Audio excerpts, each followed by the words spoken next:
You are listening to the On Purpose Podcast, your guide to living a more purposeful life. Welcome, everybody, to episode 157 of the On Purpose Podcast. Still hard for me to believe we've been doing it this long, this consistently, but here we are, and we're glad to have you with us again this week, as always.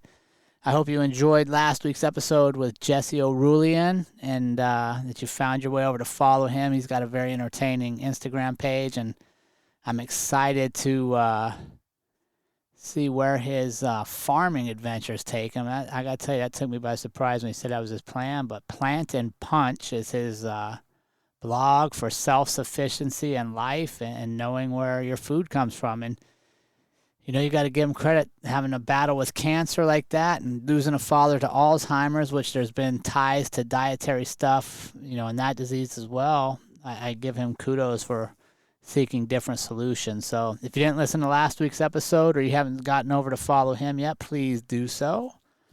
This week I want to talk about episode 157 is going to be called Life is Not a Conclusion Until.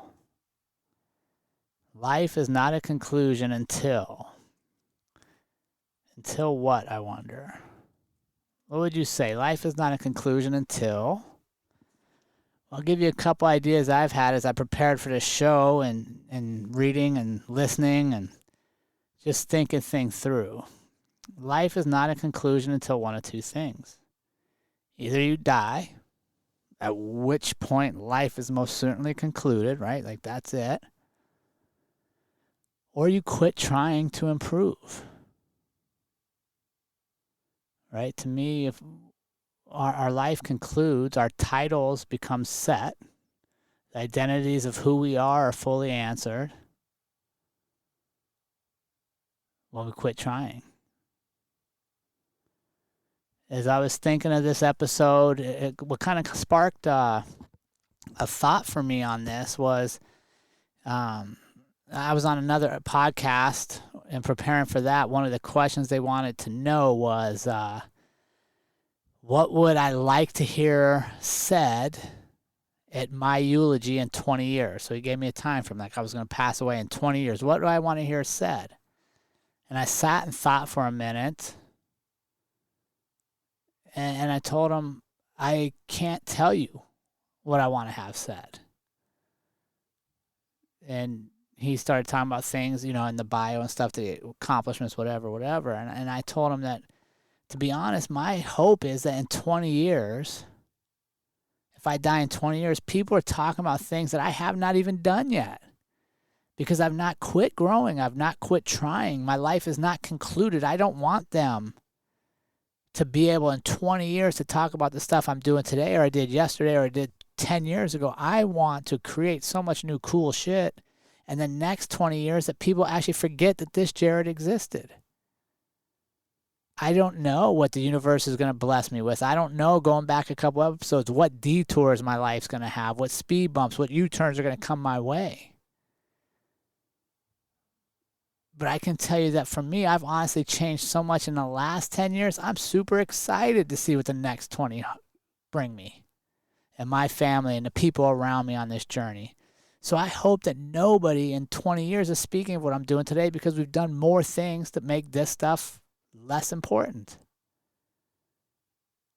I want to make it to where in 20 years they don't even recognize the Jerrod I am today because I've grown into a Jerrod they know then.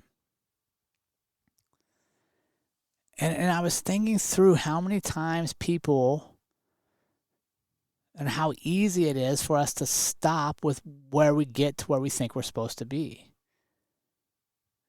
And I was thinking this, for example, if you'd have met me anytime between, say, 1997 and 2012, the Jerrod you would meet was a husband and a father and a police officer.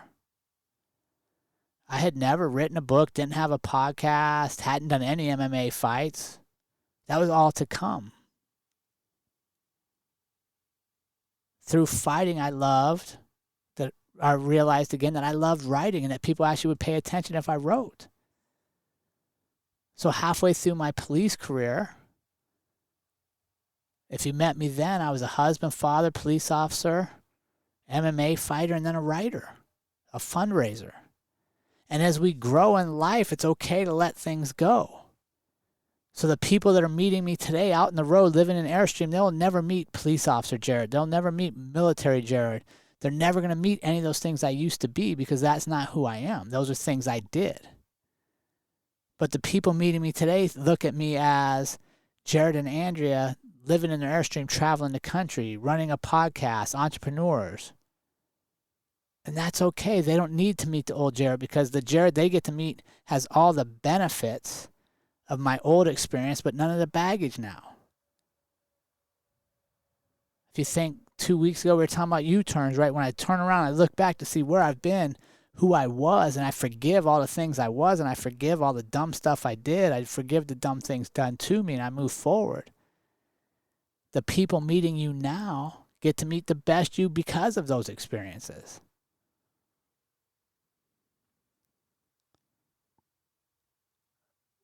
So now I'm excited to meet people that look at me not as what I was, but what am I today? I'm a full-time traveler. I'm learning a bunch of stuff on the road. I have a podcast. I get to write.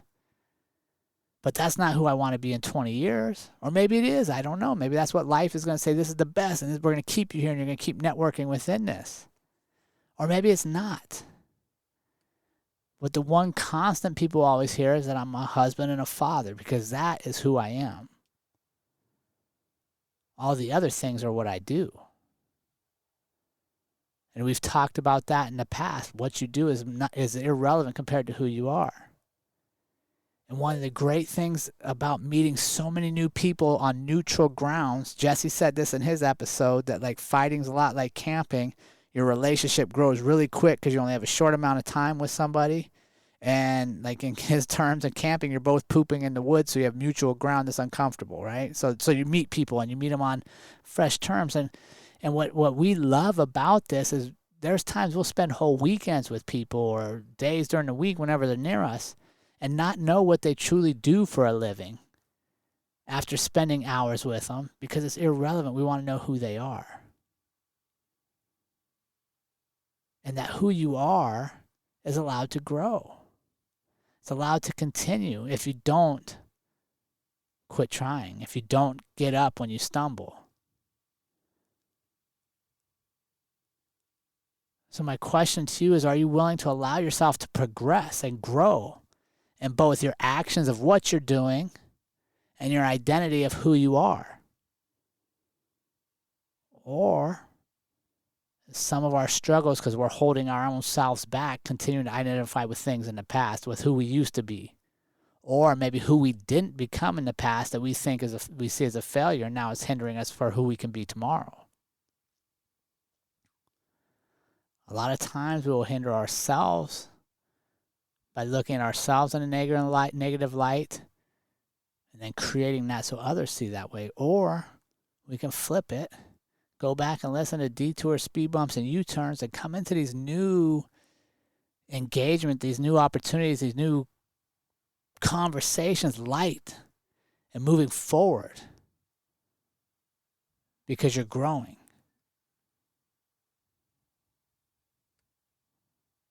Because you're becoming your better you. You're taking all the experiences of the past, applying it to the knowledge of today, and becoming the better you. So ask yourself, if somebody's going to write a eulogy about you in 20 years, what would they say? Would they be able to say exactly what you're doing today is what you're going to be doing in 20 years? Well, then let's not waste that 20 years. Let's get up and get moving towards what we want to accomplish. And as I said that to that host, I could tell he was baffled, and I don't know that anybody else has ever told him that, but I have no interest in being the best version of me today because that means I'm not growing tomorrow, or I'm not growing 2 hours from now. So think about these things, team, over the week. Reflect and answer yourself. Life is not a conclusion until what? We're dead, or we quit trying to grow. Have an awesome week on Purpose Community. If you want to dive deeper with us, please follow us over on Patreon, where we have our monthly group calls, and it's your chance to put some money behind the podcast and help us continue to grow this purposeful living message around the world. We are blessed to serve you and thankful to have you in our community. Have a great week. And remember, team, life is far too short to live any other way than on purpose. We will see you all again next week.